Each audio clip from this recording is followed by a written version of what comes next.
ഓണാട്ടുകരക്കാർ മുഴുവൻ വിഷമത്തിലാണ്. ഞാൻ മിസ് ചെയ്യുന്നത് കാലഭൈരവനെയാണ്. ഏഷ്യയിലെ ഏറ്റവും വലിയ കാളാണ്. ഈ വർഷം അവൻ ഇവിടെ വരാൻ പറ്റിയില്ല, മറിഞ്ഞു വീണു. പക്ഷെ അടുത്ത വർഷം അവന് വേണ്ടി ഇവരെല്ലാരും കാത്തിരിക്കുന്ന പോലെ ഞാൻ കാത്തിരിക്കുന്നു. വിക്കിയുടെ നാട്ടിലാണല്ലേ അത്. 2024 28th ഓണം ഈസ് ഓവർ.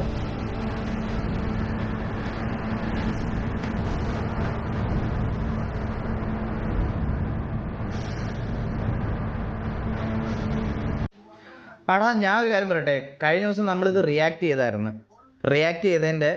ചെയ്തതിന്റെ അന്ന് ഞാൻ പറഞ്ഞു ഇതെങ്ങാനും മറിഞ്ഞ് കമ്പിയിൽ വീണാൽ ഇത് എന്ത് ചെയ്യും എന്ന് ഞാനിങ്ങനെ പറഞ്ഞതേ ഉള്ളൂ. രാവിലെ ഉറക്കം എണ്ണീറ്റപ്പോഴത്തേക്കിന് ഇൻബോക്സിൽ 100 മെസ്സേജ്, അണ്ണാ മറ്റേ സാധനം ഒടിഞ്ഞു വീണോന്ന്. അത് ഞാൻ ഓർത്തത് എന്റെ തലേ വന്നു കേട്ടോ. ഞാനാണെങ്കിൽ അത് ഏതോ ഒരുത്തം കട്ട് ചെയ്ത് റീൽസ് ഇട്ട്, ഞാൻ അതിനകത്ത് കമന്റ് സെക്ഷൻ നോക്കിയപ്പം ഈ കുണ്ണയൊക്കെ വാ തുറന്നതേ ഉള്ളൂ, അപ്പൊ തന്നെ തൊടിഞ്ഞു വീണമെന്ന്. അത് എന്റെ തലയ്ക്കാ. ഇത് എങ്ങനെ ഇതൊക്കെ എന്റെ തലയിൽ വരുന്നെന്ന് എനിക്ക് ഒരു പിടിയില്ലളിയ, സത്യം പറയാലോ. വിശ്വപ്രജാപതി നന്ദികേശ ഭീമൻ കാലഭൈരവൻ ഓണാട്ടുകരയുടെ വിരിമാറണക്കി ഭരിക്കാൻ വീരന്റെ പരിവേഷം ചൂടുന്ന ധീരനായകൻ ഓച്ചിറപ്പട നിലത്തൊന്നാമനാകാൻ കാലഭൈരവൻ